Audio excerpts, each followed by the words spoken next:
மதுரையில் கபடி போட்டி வரவு செலவு மீட்டிங்கில் தங்களை சேர்க்காத ஆத்திரத்தில் கஞ்சா போதையில் இருந்த இளைஞர்கள் ஆயுதங்களுடன் கார் ஆட்டோவை நொறுக்கிய சம்பவம் பரபரப்பை ஏற்படுத்தியுள்ளது.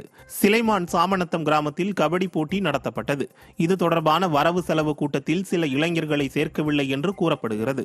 இதனால் ஆத்திரமடைந்த இளைஞர்கள் இரும்பு ஆயுதங்களுடன் கிராமத்தின் தண்ணீர் தொட்டி, கார் கண்ணாடி, இருசக்கர வாகனங்களை அடித்து நொறுக்கியுள்ளனர். விடியாதிமுக ஆட்சியில் கஞ்சா மற்றும் மதுபோதைக்கு இளைஞர்கள் அடிமையாகி குற்ற சம்பவங்களில் ஈடுபடும் சம்பவம் அதிகரித்துள்ளதாக பொதுமக்கள் குற்றம் சாட்டி வருகின்றனர். சென்னையை அடுத்த தாம்பரம் ரயில் நிலையத்தில் 50க்கும் மேற்பட்ட காவல்துறையினர் பாதுகாப்பு பணியில் ஈடுபட்டுள்ளனர். நாடு முழுவதும் வியாழனன்று சுதந்திர தினம் கொண்டாடப்பட உள்ள நிலையில் தாம்பரம் ரயில் நிலையத்தில் பயணம் மேற்கொள்ள வரும் பயணிகளின் உடைமைகள் அனைத்தும் முழுமையாக பரிசோதனை செய்யப்படுகின்றன. அத்துடன் ரயில்வே வளாகத்தில் நிறுத்தி வைக்கப்பட்டிருக்கும் வாகனங்கள், பயணிகளை இறக்கிவிட வரும் அனைத்து வாகனங்களிலும் சோதனை மேற்கொண்டு வருகின்றனர்.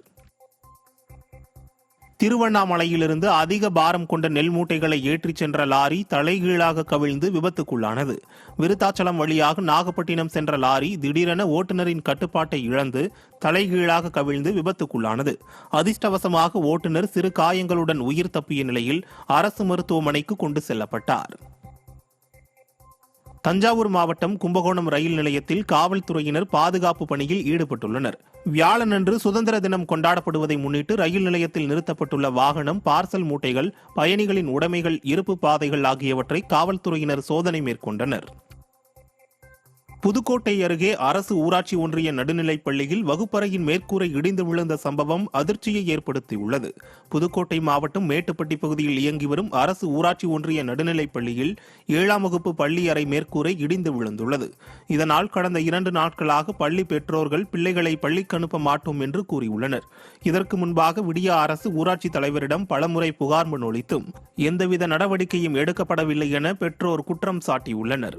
இதனால் அருகில் உள்ள பள்ளி அறை வாசலில் தற்சமயம் மாணவர்களை அமர வைத்து வகுப்பு நடத்தி வரும் அவலம் ஏற்பட்டுள்ளது. திருவாரூர் மாவட்டம் அருகே வயல்வெளியில் மேயும் வாத்துக்கள் இடும் எச்சங்களால் உடல் உபாதைகள் மற்றும் தோல் சார்ந்த பிரச்சனைகள் ஏற்படுவதால் வாத்து மேய்ப்பதை தடை செய்ய வேண்டும் என பகுதி மக்கள் நிர்வாகத்திற்கு கோரிக்கை விடுத்துள்ளனர்.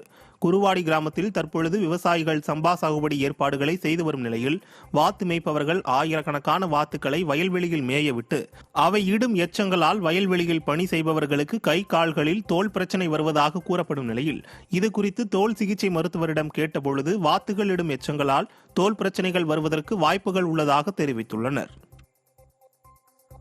தூத்துக்குடியில் வருமான வரி பணத்தை இழந்து நடுத்தெருவில் நிற்கும் பள்ளி ஆசிரியர்களால் பரபரப்பு ஏற்பட்டுள்ளது. கோவில்பட்டியில் அரசு உதவி பெறும் தனியார் பள்ளியான நாடார் மேல்நிலைப் பள்ளியில் பணிபுரியும் ஆசிரியர்களிடம் வருமான வரி கட்டுவதற்காக பணத்தை பெற்று மோசடி செய்யப்பட்டுள்ளது.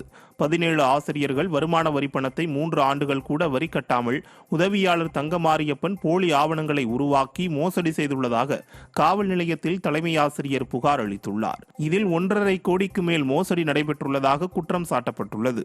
இதனால் ஆசிரியர் கொடுத்த புகார் பொருளாதார குற்றப்பிரிவினருக்கு மாற்றப்பட்டுள்ளதாக தெரிவிக்கப்பட்டுள்ளது.